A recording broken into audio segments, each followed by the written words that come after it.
Namo tassa bhagavato arahato samma sambuddhassa. Namo tassa bhagavato arahato samma sambuddhassa. Namo tassa bhagavato arahato samma sambuddhassa. Dear Dhamma friends, we were discussing one of the suttas available in the Khanda Sangyutta, or the aggregates on the five based on the five aggregates, and this is called being devoured. The word devoured basically means that without our knowledge they are very much like consuming us, very much like eating us. And Buddha is taking this as a kind of a theme of this whole sutta, so that we get a lot of dispassion, disenchantment towards the five aggregates. As you know, five aggregates is one way of analyzing our experience, analyzing ourselves, and whatever here we are discussing is not apart from ourselves, but completely about ourselves. Sometimes we operate considering ourselves as a person, as an individual, as a man, as a woman, as a mother, as a father, as a daughter, as a son. So likewise we have various kinds of notions, various kinds of preconceptions. So based on them actually we are operating. But on the other hand, when we deeply understand the Buddha's teaching, particularly about these five aggregates, so that helps us to look at ourselves from a different perspective, so that we are not getting deluded by our typical conventional attitudes, conventional norms. Now that is the main theme or main idea of the whole this kind of analysis. And not only five aggregates, sometimes Buddha talks about the 12 ayatanas, that is the 12 sense bases. Actually 6 sense bases internal, and then 6 sense bases external, altogether 12 sense bases. And again on some kinds of elements, so that which doesn't represent any kind of a core or any essence or any soul. Rather, things are manifesting based on causes and conditions. So likewise, Buddha help us to understand this experience as well as our individuality, ourselves, more deeply.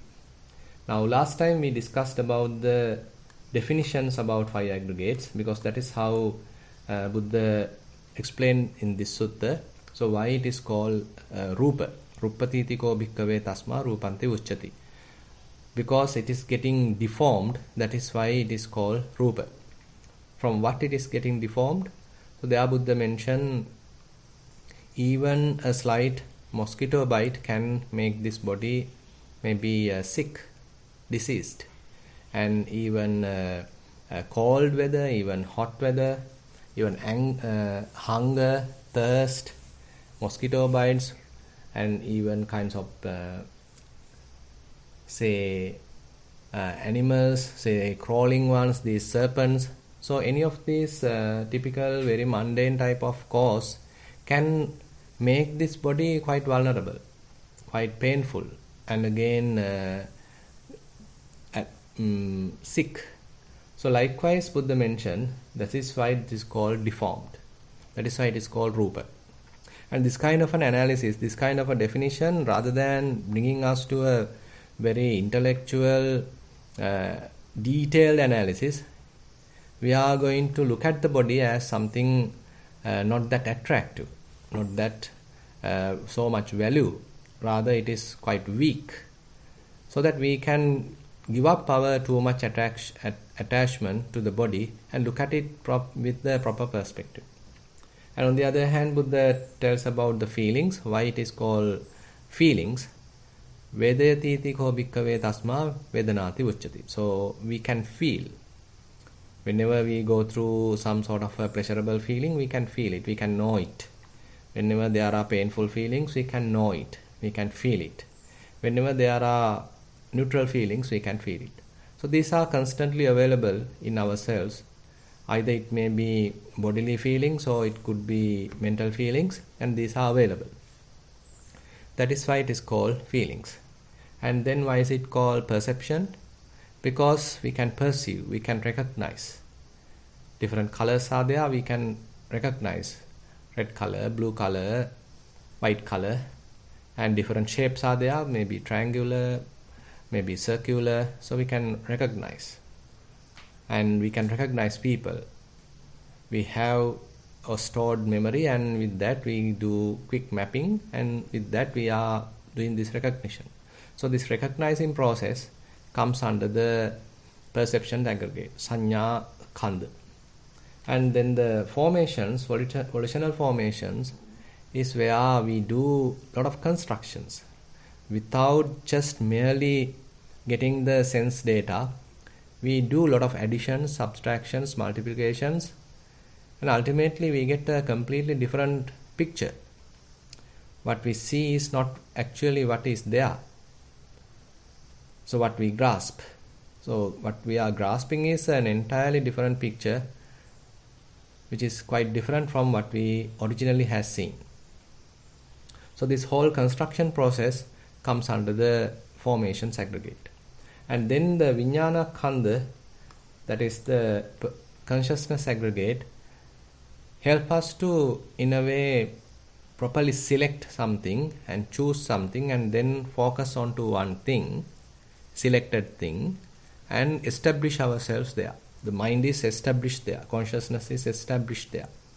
So the constant nature of the consciousness is to select something and establish there. Again select something, establish there. Select something, establish there. So likewise kind of a jumping process, because it constantly establishes and then again changes to another thing. Actually the changing to another thing happens because of another defilement called Kama Chanda, sensual desire. So it actually avoids constantly or permanently establishing on one thing, rather it getting dissatisfied or unsatisfied being on one thing, and then it is quickly jumping to another thing. Then again consciousness go and establish on another thing. So likewise this kind of a process is there. Now, so we discussed this in detail last time, and after this is mentioned, Buddha give a kind of a striking word here. So we being devoured by form. I am now being devoured by form. In the past too I was devoured by form. In the very same way that I am now being devoured by present form. So he is looking at this whole process from a different angle. We discussed last time with respect to the form, how we are recognizing form, how we are being devoured by form, why Buddha is making such a statement, we discussed. So I thought of discussing more towards the feelings today, because that is the second aggregate that Buddha mentioned. So if we consider feelings, Buddha mentioned, I am now being devoured by feeling. In the past also I am being devoured by feelings. In the future also, if I am continuing this sort of life, I will be devoured by feeling. So why is it so? Now, in order to understand feelings, so we do Vedananupassana, and that is a kind of gradual development of Satipatthana, the mindfulness practice. Probably you may start with the basics, maybe looking at the breath, looking at rising and falling, maybe looking at left leg, right leg. So likewise, we are using simple techniques to establish mindfulness. And once it is fairly successful, so typically, automatically we might shift to Vedananupassana. And again, we don't need to think that we are having kind of a compulsory requirement to deal on Vedananupassana. Actually, there may be a situation, say you are spending fair amount of time in the Kayanupassana, and again maybe after some time you are automatically switching to the Vedananupassana or even to Chittanupassana. So therefore we can't say that you have to spend the same amount of time, same amount of dedication towards Vedananupassana as well. So it actually depends. So some yogis are more familiar with Kayanupassana and they spend more time on Kayanupassana, and then they switch gradually to Vedananupassana and they spend some time there, and they might switch to Chittanupassana. So likewise it happens naturally. On the other hand, sometimes Some people spend fair amount of time in Kayanupassana, and they probably can switch to Chittanupassana even without involving in the Vedananupassana. So these kinds of things are practically possible. So therefore, we don't need to think that we have to spend the same amount of time on each and every Anupassana. But having some idea, some understanding, some practical experience on each Anupassana is fairly expected, that is necessary. Now assume that someone is doing Vedananupassana, say he has to have an amount of mindfulness already available, which he gained through Kayanupassana, and then suppose, actually it can even naturally happen, say while in walking. Say for example, you are doing Kayanupassana, there you are experiencing various element characteristics, you are analyzing or understanding hardness, softness, roughness, smoothness, heaviness, etc. And while you do that, probably your mind might switch to a way of looking at it through the feeling tone, with respect to the feeling tone. Instead of catching the distinct differences or distinct characteristics of feelings, the elements, now you are understanding the feelings. Most probably it could be neutral feelings. So you are looking at how a neutral feeling arises, how a neutral feeling pass away, exists for a while and then pass away. And you might even recognize it happens because of the contact. When the foot is up, it is not much contact, and when it is touching, there's a feeling arise, a neutral feeling arise, and that lasts for some time, and maybe it quickly passes away. So likewise, you get a fair understanding about the feeling aggregate, and it can be a natural switch between shift from Kayanupassana to Vedananupassana. But on the other hand, some purposely switch to Vedananupassana, that is also not harmful. Say you establish mindfulness on breath and understand the breathing process, and then develop fair amount of mindfulness using that, and then trying to recognize various sensations, various feelings available throughout the body. So that approach is also available throughout the present day, and that is also not harmful. I mean, your main purpose is to spend more time on recognizing various sensations, observing them, investigating them. So that is also available. Now anyway, recognizing feelings as feelings is important. Now typically what happens is, say whenever we go through pleasurable feelings, we automatically get a desire to that. Now assume that you are feeling quite comfortable, like floating, experience is quite blissful, and automatically there's a desire arising within yourself, and you like it. I want to have it. I want to have this kind of an experience tomorrow. So likewise, automatically there is a desire arising, and that is why Buddha mentioned Vedana Paccaya Tanha.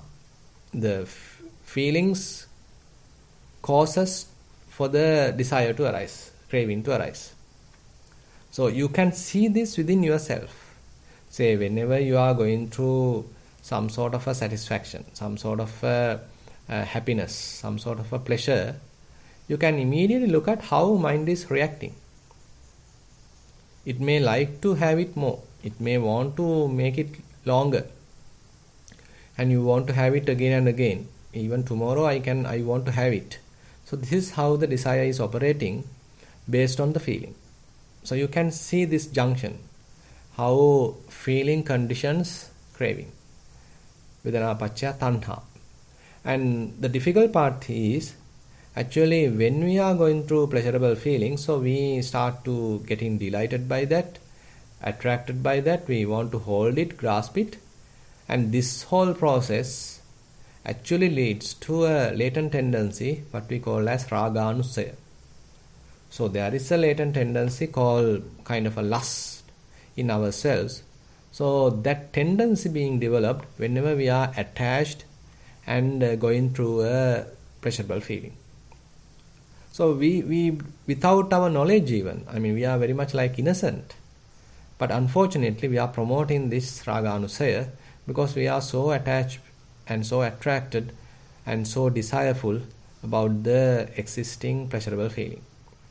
And on the other hand, Buddha mentioned whenever we are going through some painful feeling and we don't want to bear it, we don't want to tolerate that, instead we want to quickly get rid of it. And sometimes we are trying to recognize who has made this problem, who has made this pain. So you are hating him. And that way also you are developing fair amount of anger. And you are rejecting the experiencing painful feeling, unpleasant feeling, and at the same time you are cursing, blaming, hating whoever the persons that who have made this painful feeling.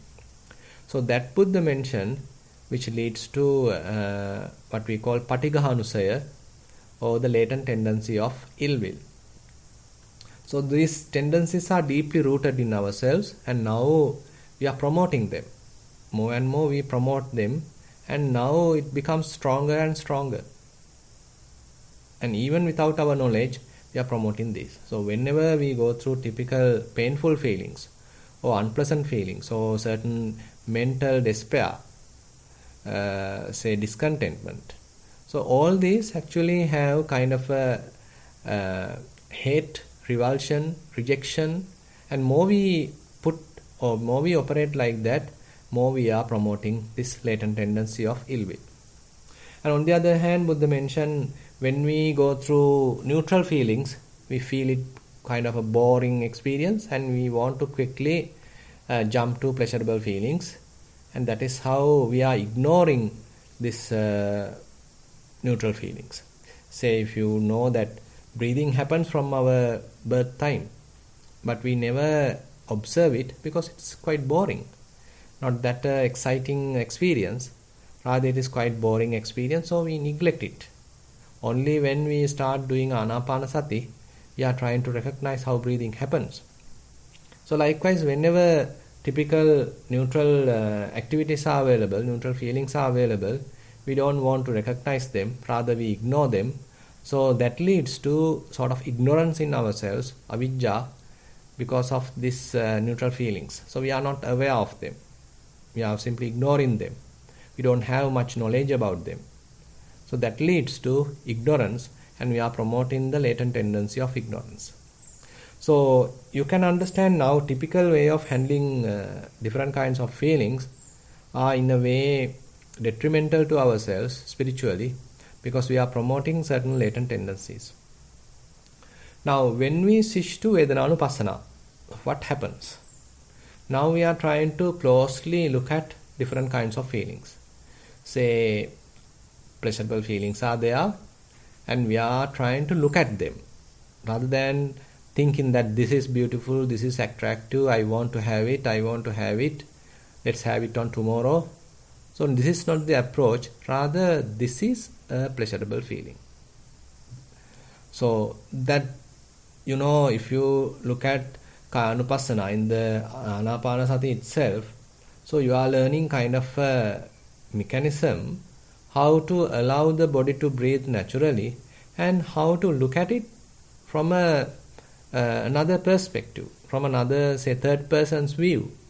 So you are outside the experience, you are a little distant from the experience, and now you are able to look at it. You are not in the experience, you are not trapped in the experience, rather you are with a kind of an unbiased attention, you are observing it. So if we are able to bring this sort of attitude, this kind of approach to Vedananupassana, that is what is necessary.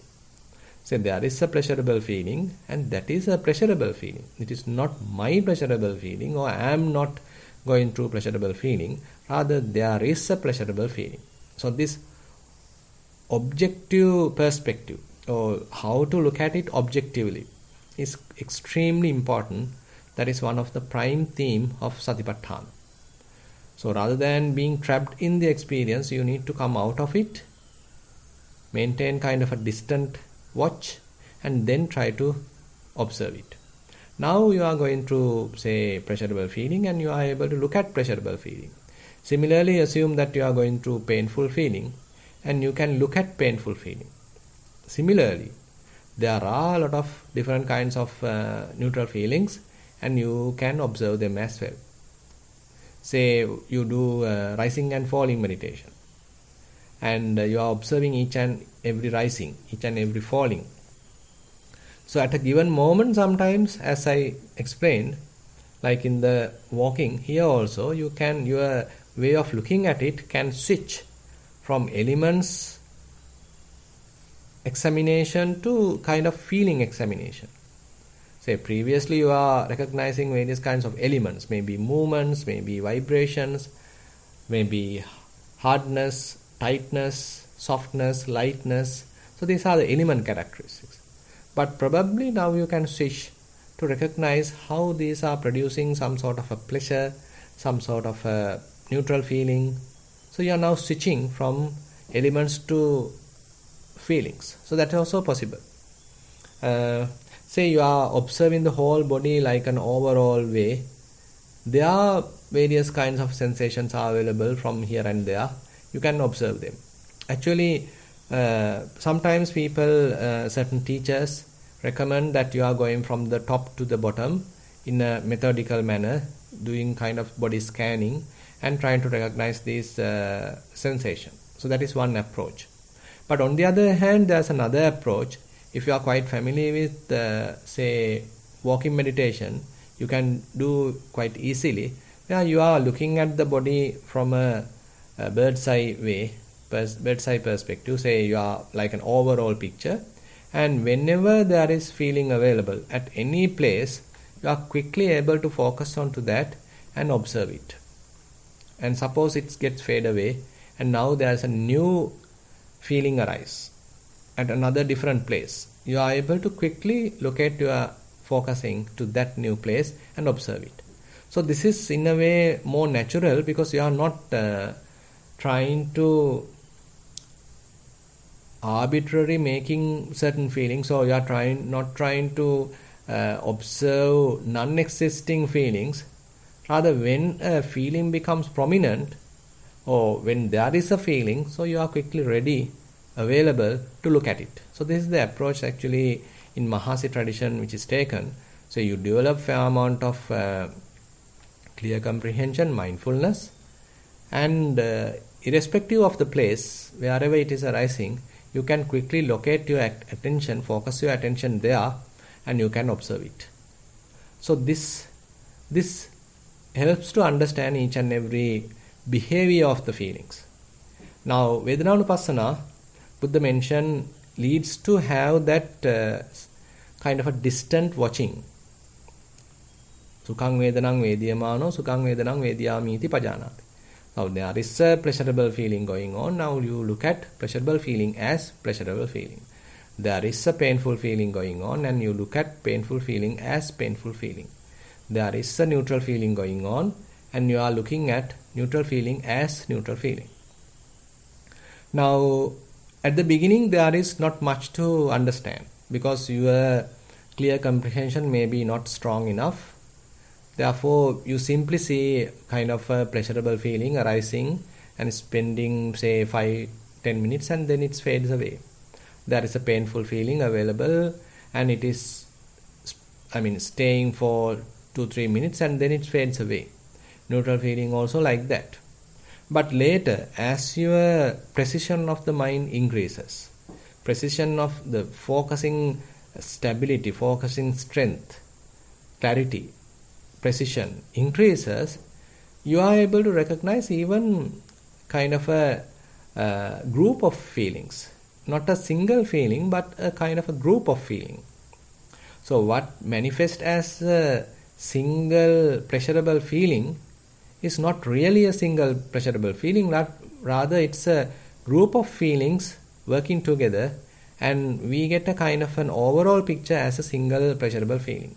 So you may understand that it consists of hundreds of minute pleasurable feelings. Now, if you are further focusing your attention, then you can recognize each and every minute feeling is extremely short-lived. It may quickly arise and pass away. It does not last for a long time. It is extremely momentary. Quickly arise and pass away. So altogether they manifest as a kind of a pleasurable feeling, but individually they are extremely short-lived. So this transient nature you can recognize. More and more you are keeping your attention precisely to each and every minute feeling, pleasurable feeling, you may understand how transient they are. Actually, the same is true for neutral feelings, same is true for painful feelings. At the beginning, a painful feeling appears like a single painful feeling, but later, more you look at it precisely, then you understand it is a group of painful feelings. They are quite little, tiny, minute kind of painful feelings. Altogether, they appear like a single painful feeling. Each and every minute painful feeling is quite short-lived. They quickly arise and pass away. And similarly, if you are looking at, say, neutral feelings, same also available. Say, even if you are observing breathing, now instead of looking at the breathing element characteristics, you can recognize how this is producing a neutral feeling. When breath touching the nostril, there could be a neutral feeling. When it is moving, there could be a neutral feeling. So likewise, sometimes we are able to recognize the neutral feelings available in this process. There also you can see it's a tiny neutral feelings are available, and there may be various other neutral feelings available throughout the body, and there also you can look at it. And even when it happens in the mind, so it also probably you may be able to recognize. Now Buddha give a interesting simile here, and Buddha mentioned, say, when there is a raindrop touches a water surface, it produces a water bubble. So this water bubble quickly bursts. And suppose another raindrop happens or touches the water surface, it produces another water bubble and it quickly bursts. Suppose now there's a heavy rain, and each and every this raindrop touches the water surface and it produces water bubble and quickly burst, and this happens now in a rapid succession. And this is how Buddha mentioned the manifestation of the feelings. Vedana bubbulupama. So more you are closely observing the arising, passing away nature of these minute feelings, you may understand how true it is. So Buddha's similes are so powerful. So it is giving us the kind of a practical, say, picture how we may sometimes understand the operation of the feelings. So more and more you understand them, then you understand, so this transient nature is common to pleasurable feelings, it is common to painful feelings, and it is common to neutral feelings. Now every type of feeling is going through this process. It is not only to the painful feelings, but even pleasurable feelings are transient. Pleasurable feelings are quite inconstant. Pleasurable feelings are subjected to this arising and passing away. So arising and passing away is a kind of a ongoing situation common to each and every pleasurable feeling, painful feeling, and neutral feeling. And each type of feelings is being oppressed by this arising and passing away nature. So this is why it is suffering.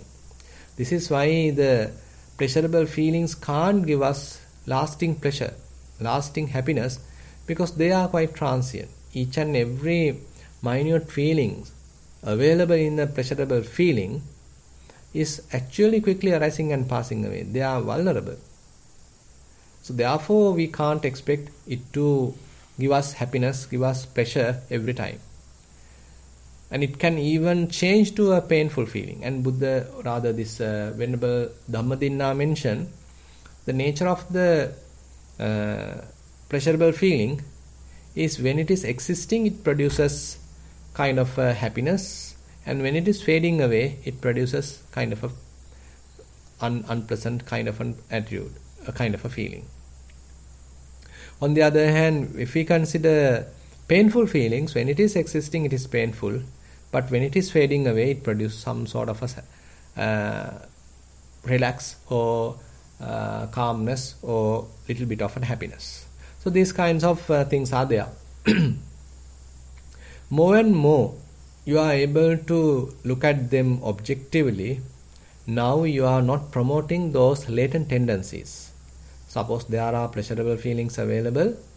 Now you are able to look at them objectively. You are closely observing them. You understand their transient nature. Now you don't want to grasp them. So this grasping naturally getting stopped. It is not that you are hating pleasurable feelings. Rather, so the grasping nature of the mind is becoming less and less. Pleasurable feelings are there, but you are not claiming them as they are my pleasurable feelings. So I am going through happiness. I am happy. You don't say like that. Rather, there are pleasurable feelings. They are quickly arising and passing away. So you are able to look at them objectively, so that the previous latent tendencies are now not being promoted, not being strengthened. So similarly, there may be painful feelings, but you are not hating them. You are not rejecting them. Rather, you make them like a teacher. So they are there. So you are trying to make use of them in order to promote wisdom. Now, close examination of all these different kinds of feelings lead to a fair understanding about the reality, because you understand how impermanent they are, how transient they are, how unsatisfactory they are, and how non-governable they are. I mean, sometimes you may be expecting certain painful feeling to quickly pass away, quickly disappear, but it lasts. I mean, it doesn't obey your desire, your expectation. And on the other hand, sometimes there may be a pleasurable feeling which you like to hold, but it, without your expectation, it may quickly disappear. So you may understand they don't behave the way you want. So they have their own kind of an agenda which you have no control. So this is how we understand the non-self characteristics with respect to the feelings. Now, their transient nature help us to understand the impermanent characteristics, anicca, and their constant oppression happening because of arising and passing away help us to understand the kind of dukkha and non-governability. And again, when we are closely analyzing that there is no core in pleasurable feeling, there is no core in the painful feeling, there is no core in the, say, equanimous feeling. So these actually help us to understand the non-self. So these actually are understandable through observation. It is not because I am telling, it is not because Buddha is mentioning, it is not because that is mentioned in a book. Rather, you yourself have to observe it. So this is extremely important. So first of all, we may have a kind of an idea about impermanence, unsatisfactoriness, non-self through a book, through a Dhamma sermon. But that is simply a superficial knowledge. But for you to have a deeper understanding, you need to continue the close examination, close observation, close investigation. That is the one producing insights, actually, of very strong insights. And more you do that, then Buddha mentioned Sukhang Vedanang Vediyamano Visangyukto Tang Vedeti. Dukkhang Vedanang Vediyamano Visangyukto Tang Vedeti. Adukkama Sukhang Vediyamano Visangyukto Tang Vedeti. So you may go through various kinds of pleasurable feelings, but there is no any defilement with respect to that. You don't have any greed, you don't have any craving towards this pleasurable feeling. Say you are going through certain painful feeling, but there is no inner hate towards this painful feeling. And you may go through neutral feelings, but you are aware of them, so you are not ignorant about them. And there's an interesting statement about the Buddha, and it is mentioned rasa patisangvedichako bhavang gotamo nocha rasa raga patisangvedi. Suppose that Buddha is having his meals, and it may be delicious. So Buddha know the different taste, and he may recognize different pleasurable feelings, but there is no greed, there is no craving towards that pleasurable feeling. So that is the difference. It is not that the Arahants, Buddhas, that they don't recognize or they don't go through any pleasurable feelings. They may go through, but there is no greed, there is no desire, there is no craving towards these pleasurable feelings. And at the same time, there may be painful feelings they may go through. And when Venerable Devadatta put the stone, kind of a stone towards the Buddha, so it made a kind of a injury, and it was so painful, and Buddha was quietly enduring it. And actually it is not the humans who praise his endurance, rather Devas. It's called Satullapa Kayika Deva. It's mentioned in the Devata Samyutta. So these gods arrived the Buddha and they start to praise. You are like a bull elephant, that you are enduring it. You are like a lion, you are enduring it. So much of pain, you are enduring it. So you can see that pain is there. Pain is there, but Buddha can endure it. And even the other Arahants, so they may go through various difficulties, they may go through various bodily ailments, sicknesses, different painful situations, but they are not making any kind of a hate, but they have that endurance. So that is which actually leads to kind of eradication of the latent tendencies rather than promoting them. Whenever we are promoting lust towards or greed towards any pleasurable feeling, then we are promoting the latent tendency of lust.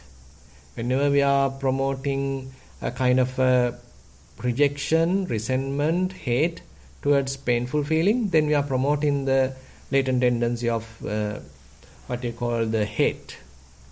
Whenever we are ignoring and we don't know about the neutral feelings, actually then we are promoting the avijja, but whenever we know it, then there is no avijja. Now this sort of an understanding more and more helps the mind to have kind of a disenchantment towards the painful feelings, neutral feelings and the pleasurable feelings. Now mind is not that interested about these. Slowly different kinds of feelings are there, and now mind can't even recognize whether it is pleasurable, whether it is painful, whether it is neutral. That distinction has gone, and now some kind of a feeling is there, but you don't know what type it is. So this also can happen. I am not telling during the typical mundane time, but mostly during the meditation this type of a thing can happen. Say you are observing different kinds of feelings and you are able to distinctly recognize them, but with time they all become somewhat mixed. Now you don't know which type it is. It could be a pleasurable, it could be painful, it could be neutral, but you don't know exactly what it is, but some feeling is there. This is not a collapse of your mindfulness or loss of your concentration. This is where mind shifts from kind of a distinction towards the some sort of a dispassion. Previously you are distinctly recognizing, but now slowly sort of a dispassion arises in the mind, and so mind doesn't want to look at all the subtle details, feeling tones. Rather it is now slowly shifting away from the experience. And later there could be a situation that all the feelings may disappear and mind becomes somewhat independent, somewhat free. So this is also possible. So as you go through this whole process, disenchantment arises, dispassion arises, and ultimately mind let go of all different kinds of feelings, and now mind has its own capacity to be free, not established, not holding, not grasping, not paying attention to this, but it has its own freedom. So this is again and again highlighted in Satipatthana Sutta. Now with respect to Vedanānupassana, there also Buddha mentioned, so you are observing the characteristics of feelings, deeply you understand them.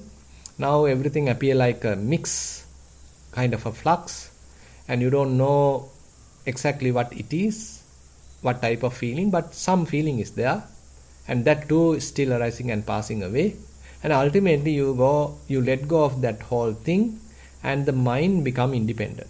Mind has some kind of a awareness, but it is free from any arising and passing away. It is free from any these kinds of feelings. Rather, it has a kind of a neutral type of an experience, ongoing type of an experience, natural awareness without an object. So that is where Buddha mentioned anissitocha vihirati, naca kinchi loke upadhi. Now mind does not grasp any feeling, and it likes to stay alone. It likes to stay free. It likes to stay independent. And this has to be developed. Actually, it appears like kind of a boring type of a state, but the yogi has to develop it. Again and again the same process has to be repeated, and the same results has to be approached. And once you have it, once you reach there, and you have to maintain it. So you are maintaining it for 5 minutes, you are maintaining it for 10 minutes, you are maintaining it for 15 minutes. So likewise, you have to be familiar with this experience, where there is no any feeling, rather mind has its own freedom. Mind is not established. Mind is not established on the feelings. So if you can remember when we were discussing Upaya Sutta, so Buddha mentioned the consciousness either has to have form aggregate, either has to have feeling aggregate, either has to have perceptions aggregate, or either has to have the formations aggregate to establish. Now actually we are closely examining the feeling aggregate, and at a given moment when fair amount of dispassion is there, so that linkage between the feeling and the consciousness can break. Vacciddhata rammanam patittha viññānassa nahoti. So once that link is broken, now the consciousness have no footing. Consciousness become unestablished. It doesn't want to hold anything. It does not have any base. So this can happen.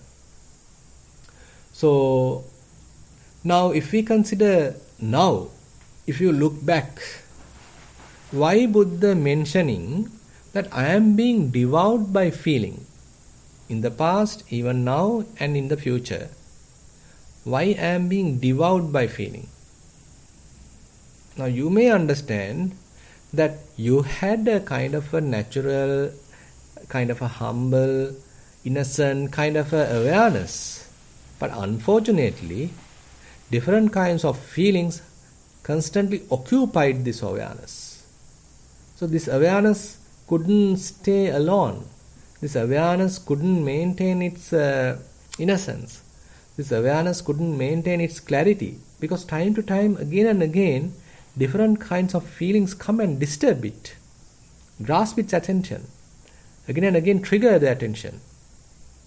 So you, like a helpless person, again and again consumed by painful feelings, subjected to painful feelings, going through various sicknesses, diseases, painful feelings, and sometimes carried away by the pleasurable feelings, and you lost your freedom.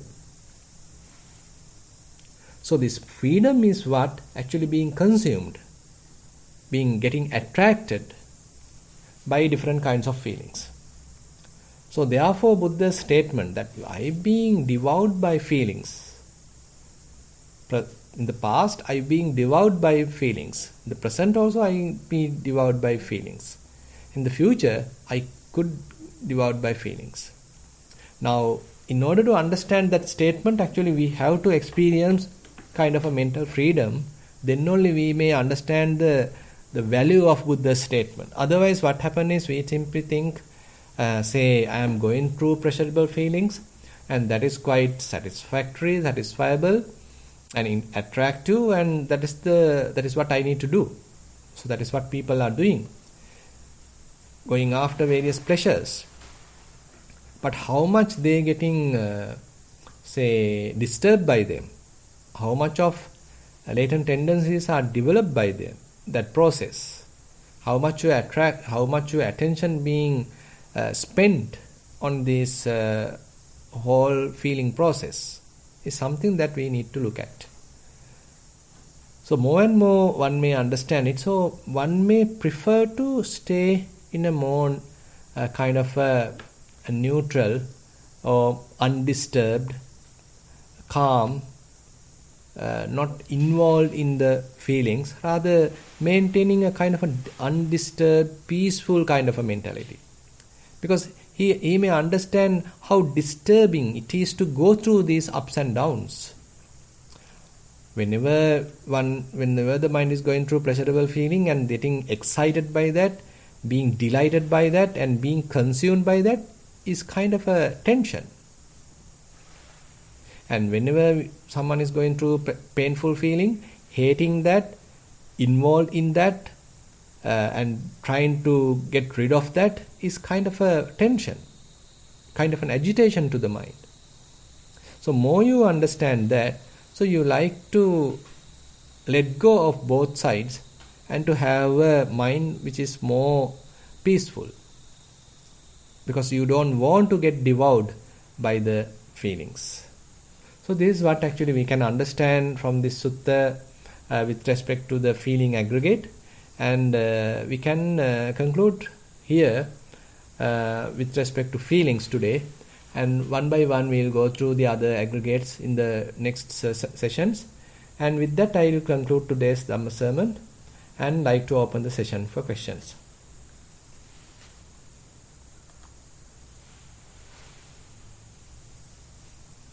Jennifer, are you there?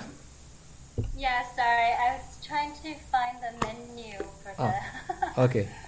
Thank you, Bante. Sadhu, sadhu, sadhu. So, for the Q&A session, if you'd like to participate, you may ask your questions via the chat, or you can also raise your hand. So, Bante, earlier you mentioned about as you continue your practice, there's almost this lack of distinction between different types of feelings, right? Yeah. And it's not because there's lack of mindfulness, yes, but more so from so I guess how do we distinguish between this like independence of mind versus lack of mindfulness, seeing feelings clearly? Yeah.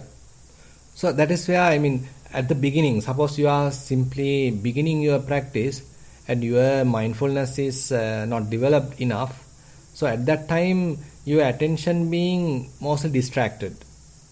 So your attention jump from this to that, and now you can't precisely recognize these different feelings. And as you are growing your mindfulness, so you may understand, okay, now I can see closely. Different feelings are there, pleasurable feelings are there, painful feelings are there. Now I can distinctly recognize.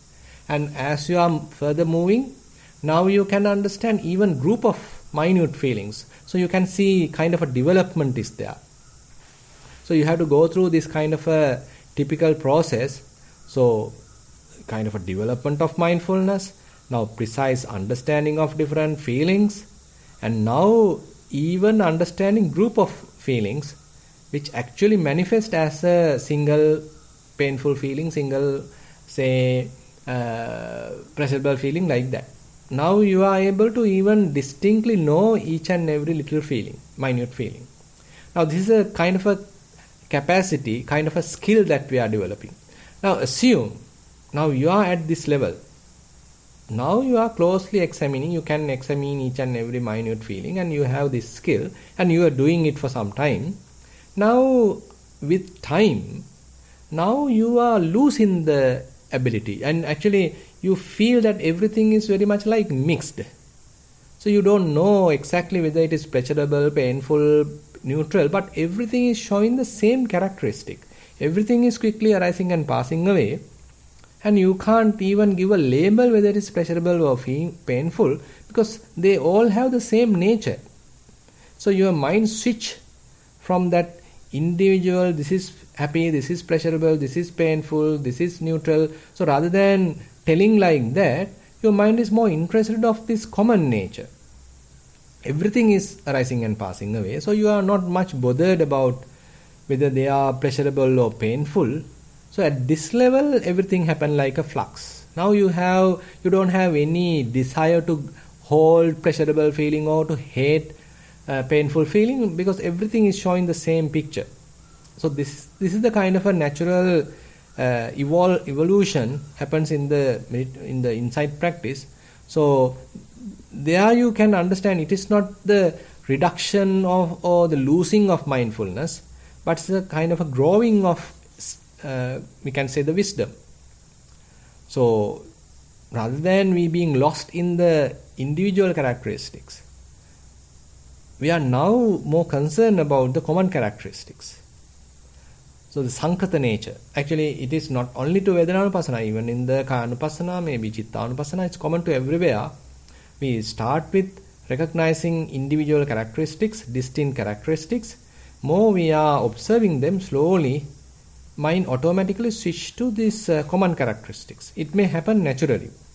It is not the losing of mindfulness, rather it is because of the development of understanding, mind slowly become not interested about the individual characteristics. Rather it likes to recognize subtle aspects of this rising and passing away, unsatisfactory nature, non-governability, etc. So it's a kind of a natural shift. Yeah.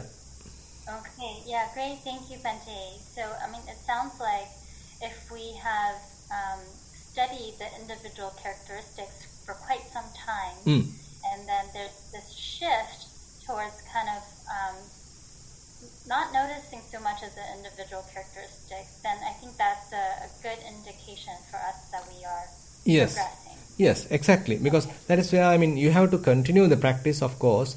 And when you are continuing, you are maintaining kind of an undisturbed practice. So this shift may naturally happen. It's a kind of an evolution. And it may even a kind of a character change even happen within yourself. Now say for example, previously you are a character more concerned about the beauty, the importance, and say the say little things, and etc., etc. But now very much like you are even kind of a character change, even behavioral change can happen within yourself. So you are very much like letting go things and not much bothered about little things. You can maintain kind of a neutral mindset. So this is even representing within your character. So that is not because of losing of mindfulness. Rather, the meditation is now spreading. It is changing within you. As a person, you are now changing. So these are not limited to the meditation. Therefore, whatever the practice we undergo has a great impact on how we are thinking, how we are experiencing the whole world, how we are dealing with others, etc. Thank you, Bante, for the thorough explanation. Yeah. I'd like to invite Priya Darshini. Sorry if I pronounced that incorrectly, but you may ask your question. Yeah, thank you, Jennifer. That is correct. Thank you very much, Bante, for this beautiful sutta. I want to ask a question. Actually, I have two questions. One of them is, while I am observing unpleasurable feeling, I automatically in my head tell these things like I accept it as it is, or it is impermanent, or this the Bubbula simile you mentioned. So these things going in my head, like I'm telling to myself in my head, should I stop it, or is it okay to do that? If you are not disturbing the ongoing process, it's all right, because sometimes giving a little hint kind of encouragement would be helpful. So sometimes, therefore, Buddha also mentions, say, when you are looking at things, probably at a given time you can even give a little bit of reminder to the mind. It is netammama neso hamasmi na meso atta. I mean, this is not mine, this is not myself. So likewise, a kind of a reminder would be useful, but no need to prematurely condition the mind, by the way. Now say, so you are simply started looking at it. Now, I mean, even without much of an understanding, if you are again and again highlighting it is impermanent, so that is not going to work. Rather, you have to carefully observe the thing, let it behave as it like. Then, through the observation, you may understand the real impermanent nature. So, likewise, unbiased observation has to be given a lot of prominence. I got it. Yeah. Thank you, Bhante. The other question is, when I'm anxious, this happen, when an anxious thought come to my head, I immediately get sensations in my body. Right. And one of them is in my head on my right side, which I don't really like. But I remember you mentioned one time that avoiding observing things that happen in above neck. Mm-hmm. So sometimes I observe it and it becomes really intense. So I stop observing it. So I wanted to ask you whether I should continue observing it or not. Yeah, because practically, I mean, observing certain feelings available within the head could be a little difficult, and it can even lead to a headache or kind of drowsiness and that kind of a thing.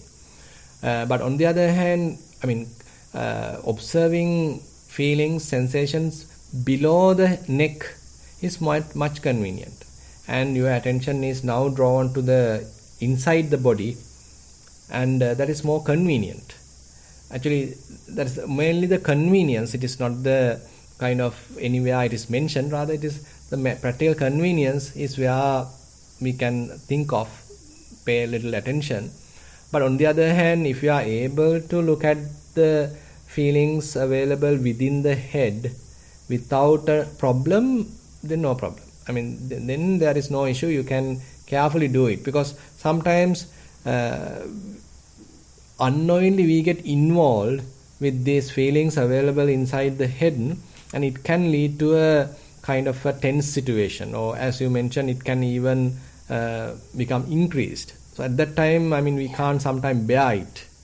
But on the other hand, if it is happening below the neck, say at your leg or tummy or where it is, now it is, I mean, you can manage it easily. This is a kind of a practical point, so you can check and see. So what you're saying is, if when I'm having that feeling in the head, if it becomes intense, instead of looking at it, switch to somewhere else. Yes. My attention to somewhere else. Yes, that would be convenient. I mean, it does not lead to any kind of complexity in the meditation process. You can continue your meditation without much trouble. Okay. Yeah. All right.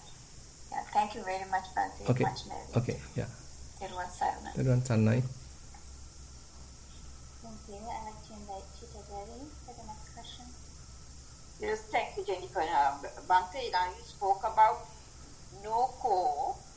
So no core means we can apply it to the form, the feeling, the five aggregates because of the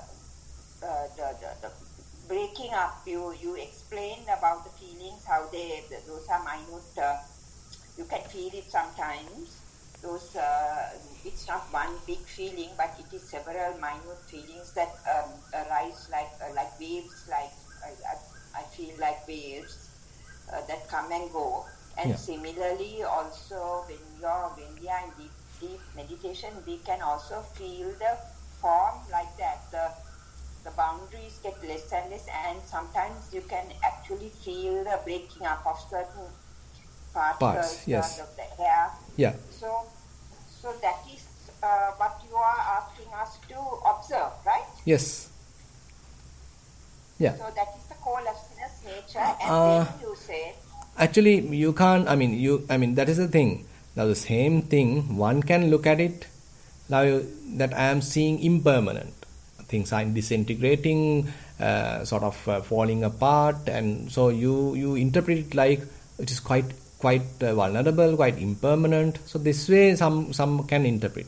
Another person can say, okay, this is. I mean, what's the point of desiring this?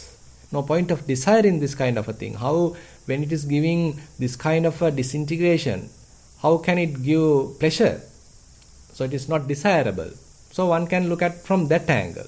Another one can say, okay, things are disintegrating, so how can there be a core inside? How can there be an essence inside? So another one can say from that angle. So therefore, I mean, it depends on how we look at it. And all three ways of looking at it are accepted. That is why anicca, dukkha, anatta. So certain people get more thorough understanding about the impermanent characteristic. Some people get thorough understanding about the dukkha characteristics, the the unsatisfactoriness. And some others get thorough understanding about the non-self. So these all are accepted, no problem. For me, I used to look at that as an impermanent, because that you can see quite clearly, but I didn't actually relate it to the non-self. Yeah. What I related to the non-self, and tell me if it is wrong, is that things were just happening, and it was not in my control at all. Like, these feelings are coming and going, and thoughts are coming and going, and I became an observer. So I put that concept as anatta. Now, would that be correct if I looked at it like that? Yes. Because I mean, there is things are not governable is one aspect of the anatta. Yeah. Because anatta has different aspects. So I mean, non-governability, corelessness, essencelessness, kind of an emptiness. So these are all characteristics of anatta. Also that breaking up, like that I didn't look like that before, but what I'm hearing is that also can be related to the non-self, right? Disintegration is sometimes mostly explained with respect to impermanence, kind of dissolution, the bhanga jnana. So these are more into the impermanence. Yes. But the point is, I mean, one can argue why not it is dukkha. That is also there.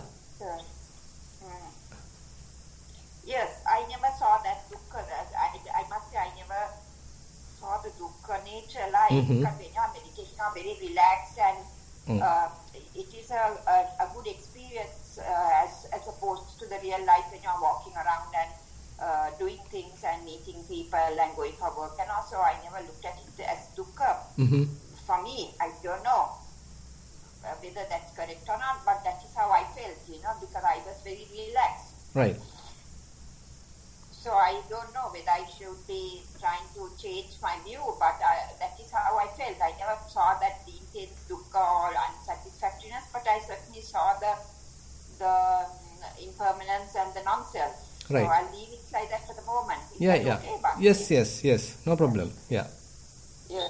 Because now, the other thing was, you said all these things, the mind gets ultimately free and it doesn't hold on to anything or yours.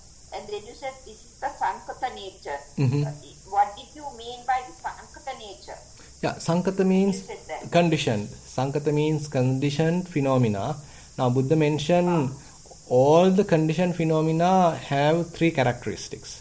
So they show the arising characteristic, they show the passing away characteristic, and from arising to passing away, constant changing. So this is the other aspect. So this is common to each and every conditioned phenomena. So if we are looking at, say, elements, they may show the same kind of a behavior. If you are looking at feelings, they may show the same behavior. If you are looking at thoughts, they may show the same behavior. So, so basically, so more we understand individual characteristics, slowly we may understand at the next stage, we may understand this Sankata nature, the conditioned nature, through their three characteristics. And So can I then say all conditioned things have an arising nature, passing away nature, and in between the changing nature? Correct. Would that be correct if I said that? Exactly. Yes. So our bodies and this whole five aggregates are subject to that. Exactly. Right? Yes. So it is a Sankata, the whole body, everything, the five aggregates have a Sankata nature in there. Correct. Yes. Okay. Thank you very much. Yeah. So Buddha mentioned it's in a separate sutta called Sankata Lakkana Sutta. Tinimani bhikkhave sankatani sankata lakkanani uppado panyayati vayo panyayati titassa anyatatham panyayati. So there are three characteristics of all the conditioned phenomena. They show the arising nature, uppado panyayati vayo panyayati. They show the passing away nature, titassa anyatatham panyayati. From the very moment they arise, they show the changing nature. So the whole world has the Sankata phenomena, no? Exactly. So so if we go deeper and deeper, it is all a conditioned phenomena and it's Sankata, and it is unsatisfactory as a result. Yes.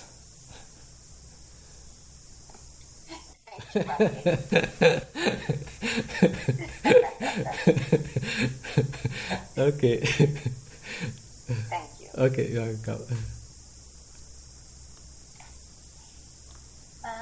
Bhante, it looks like that may be the last question for the evening. Okay.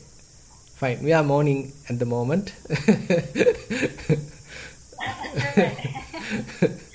Okay, then actually we can wind up the session. So we discussed some part of the this Khajjaniya Sutta, and more actually interesting parts are there. We can further discuss in the coming sessions, and different ways Buddha analyzed the five aggregates and giving us various insights, and all the merits that we have accrued, let's share it with all the past relatives, all the celestial beings, and whoever in need of merits. Let's wish these merits help us also to attain path, fruition, nibbana. While keeping these good wishes in our minds, let's recite the traditional verses. Ettavata ca amhehi sambatang punya sampadang sabbe deva anumodantu sabba sampatti siddhya. Ettavata ca amhehi sambatang punya sampadang sabbe bhuta anumodantu sabba sampatti siddhya. Ettavata ca amhehi sambatang punya sampadang sabbe satta anumodantu sabba sampatti siddhya. Akasattha ca bummattha devanaga mahiddika punyantang anumoditva chirang rakkhantu sasanang. Akasattha ca bummattha devanaga mahiddika punyantang anumoditva chirang rakkhantu desanang. Akasattha ca bummattha devanaga mahiddika punyantang anumoditva chirang rakkhantu mamparang. Idang vo ñātīnaṃ hotu sukitā hontu ñātayo. Idang vo ñātīnaṃ hotu sukitā hontu ñātayo. Idang vo ñātīnaṃ hotu sukitā hontu ñātayo. Imina punya kammena māme bāla samāgamo satang samāgamo hotu yāva nibbāna pattiyā. Imina punya kammena māme bāla samāgamo satang samāgamo hotu yāva nibbāna pattiyā. Imina punya kammena māme bāla samāgamo satang samāgamo hotu yāva nibbāna pattiyā. Sadhu, sadhu, sadhu.